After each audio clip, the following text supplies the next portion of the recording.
اهلا وسهلا بكم في حلقه جديده من حلقات الفهيم. فئه كتيره من الناس في مصر بتستخدم نتفليكس، وطبعا بعد الظروف اللي بتمرت بينا قبل كده في غلق الفيز عن الدفع الدولي، خصوصا الفيز المصريه اللي بالجنيه المصري، اصبح في مشكله عند فئه كتيره من الناس مش عارفه انها تشترك وتفعل نتفليكس الشهري بتاعها او تدفع اشتراكها الشهري بنتفليكس. احب ابشرك ان نتفليكس عملت تحديث جديد هتخلي كل الناس في مصر تشترك فيها من خلال تطبيق ماي فوري او من خلال اي كشك معاه ماكينة فوري بلس او ماكينة الدفع بتاعت فوري.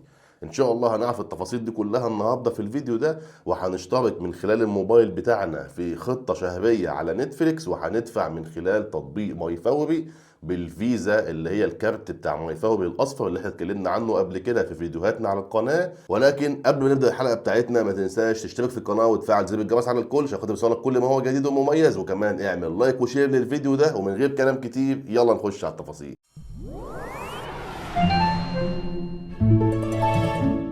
اول حاجه معانا كده يا جماعه هنخش على تطبيق نتفليكس. كالعاده او الناس اللي هي فاهمه بتشترك فيه ازاي وكده بيطلع لهم الشاشه اللي قدامهم دي.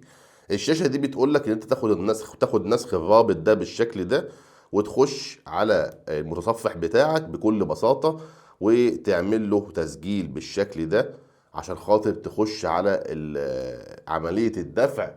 وطبعا بيتم الدفع من خلال التطبيق بتاع نتفليكس. الخطوة الأولى معانا زي ما أنت شايف كده بيقول لك اختار الخطة بتاعتك وكده. طبعا احنا هنقول له التالي. احنا هنا قدامنا 3 اختيارات أو 3 خطط بكل بساطة ومن غير أي مشاكل. أنت بتختار الخطة اللي تريحك. أنا عن نفسي هختار الخطة القياسية ب 120 جنيه في الشهر لأنها بتكون فول اتش دي. أما الخطة اللي هي الدقة ال 4K طبعا بتكون اغلى شويه، ولكن انا ما عنديش تلفزيون او شاشه بتدعم ال 4K، فاحنا هنختار الخطه القياسيه اللي هي ب 120 جنيه. وزي ما انت شايف كده هنقول له التالي.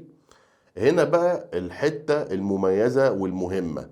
هنا في الاول كان بيطلع لك بطاقه الائتمان او المدين فقط لا غير، اللي هو الاختيار الاول اللي فوق ده. ما كانش فيه حاجه اسمها الدفع نقدا واشعار فوري موجود بالشكل ده.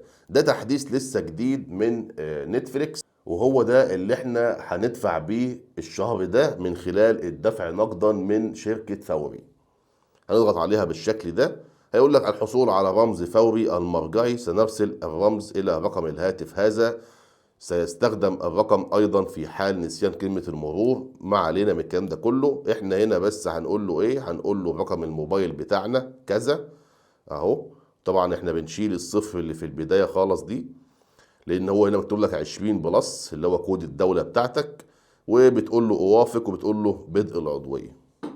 زي ما انت شايف كده قال لك ادفع باستخدام فوري لبدء المشاهده. سترسلك رساله نصيه اخرى الكترونيه بالرمز المرجعي المطلوب، وعامل لك وقت انتهاء الصلاحيه بتاع الرمز. وزي ما انت شايف كده هنا اهو ادفع عن طريق فوري بلس بالشكل ده.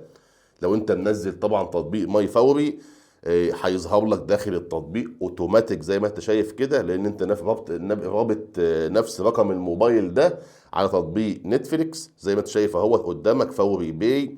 المبلغ المدفوع 122 جنيه، فوري بتاخد 2 جنيه رسوم. رقم الفاتوره، رقم المحمول كذا، الوصف كذا، كاتب لك كل البيانات وكل حاجه. بمجرد انت هتقول له ادفع بالشكل ده زي ما انت شايف هيتم الدفع حالا دلوقتي، وهيخصم بالجنيه المصري من تطبيق ماي فوري بتاعك بدون اي مشاكل. تم الدفع بنجاح، عرض الايصال، العودة للصفحة الرئيسية، كل ده الموضوع تم في اقل من 5 دقايق زي ما انت شايف اهو. تمام، وخصم طبعا المبلغ. هنخش هنا هتقول له التالي. اقول لك لقد بدأت عضويتك وارسلنا التفاصيل بالبريد الالكتروني الى العنوان كذا. تذكر أنه يمكنك الإلغاء في أي وقت من الأوقات حسب يعني من قسم الحساب. هتقول له التالي. هيقول لك ما الأجهزة ستشاهد من خلالها. طبعا أنت هتظبط بقى هاتف أو كمبيوتر لوحي. تمام، والكمبيوتر ماشي. وبعد كده خلاص انت بتختار الحاجات اللي انت ايه هتربط بيها يعني النتفليكس بتاعك. انا هنا عندي هختار جهازين، التابلت والكمبيوتر، وهقول له خلاص طبعا هيقول لك هنا بقى املى البيانات بتاعتك، اللي هي الناس طبعا اللي مشتركه في نتفليكس فاهمه الكلام ده كويس. زي ما انتم شايفين طبعا الاعدادات سهله وبسيطه ما فيهاش اي مشاكل. بيقول لك طبعا اختار اللي يناسبك واختار الحاجات اللي هي ايه اللي انت عايز تتابعها. يعني طبعا نتفليكس غني عن التعريف يا جماعه. انا بس كان وجهه النظر بالنسبه لي، خلينا نوقف بقى الشاشه دي كده. انا كان وجهه النظر بالنسبه لي ان انا اشرح للناس اللي مش عارفين يدفعوا الاشتراك الشهري بتاع نتفليكس عن طريق البطاقات البنكيه، ان هما دلوقتي نزل تحديث جديد زي ما انت شفتوا كده، ودفعنا من خلال ماي فوري. طبعا تطبيق ماي فوري ما فيهوش اي مشاكل، انت ممكن بكل بساطه تدخل على جوجل بلاي وتنزله عندك على الموبايل، وبتفتح فيه تسجيل وبتشحنه عن طريق انستا باي، او حتى ممكن تدفع من خلال اللي هو اي فيزا عندك ممكن تحط لها فلوس على تطبيق ماي فوري، لو انت طبعا مش عايز تستخدم فيزا ماي فوري. وبكل بساطه زي ما انتم شايفين تم الدفع بنجاح. كل شهر ان شاء الله هتعمل نفس الخطوه ديت، لما ينتهي الاشتراك تخش تعمل اشتراك جديد، هيبعت لك الرساله زي ما انت شفتوا على تطبيق ماي فوري، وبيتم الخصم وبيتم الدفع من غير اي مشاكل. وبكده نكون حلينا المشكله المهمه معانا اللي هو الاشتراك الشهري بتاع نتفليكس. ولحد هنا كانت نهايه الحلقه بتاعتنا. ارجو انت تكون استفدت من الحلقه، ولو استفدت من الحلقه ووصلت لحد هنا يبقى انت من المتميزين. ما تنساش تشترك في القناه وتفعل زر الجرس على الكل عشان خاطر يوصلك كل ما هو جديد ومميز. اشوفك ان شاء الله في يوم جديد وفي معلومه جديده.